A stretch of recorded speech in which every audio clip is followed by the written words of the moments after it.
Hello everyone, I'm here giving you a couple of tips and tricks on how to beat what might be Elden Ring's first tough boss. So first of all, this strategy really relies on getting the spirit Jellyfish summon and using it as soon as you enter the battle, so you can check out the map here on where to find that conveniently, quite near to where this is in the world. But there's an extra trick to that.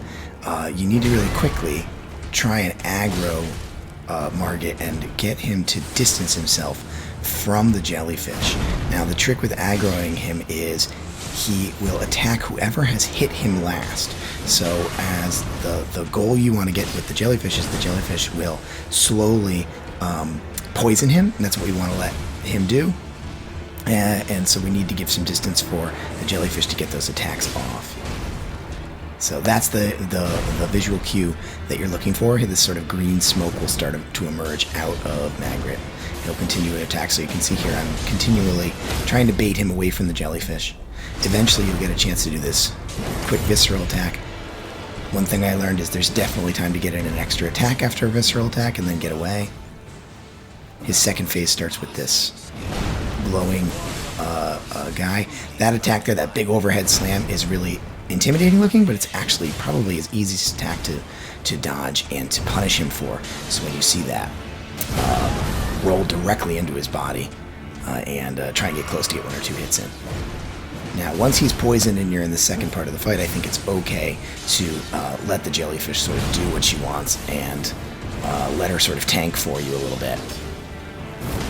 One trick with MAGRIT is the timings of his attacks are quite difficult to discern. He has really long deceptive windups, and then some attacks are really quick, which is what makes him so challenging. And so that's really something you just kind of have to learn by iterating and doing the fight over and over again. Now, in the, I don't know, probably 15 times it took me to beat him, that was the only time I ever saw him actually get a second visceral attack. Now, this is the point in the fight where you can cheese him if you've done what I said so far and you have gotten the jellyfish to poison him.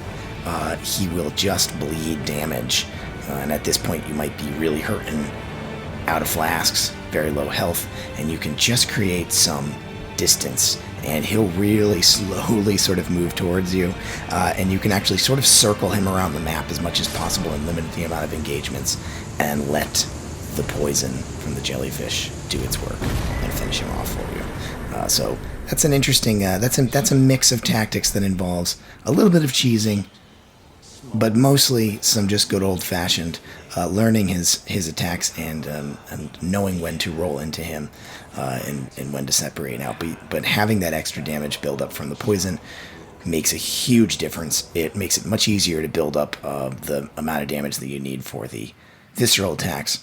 I'm really enjoying making these helpful videos. I think they're a lot of fun to make.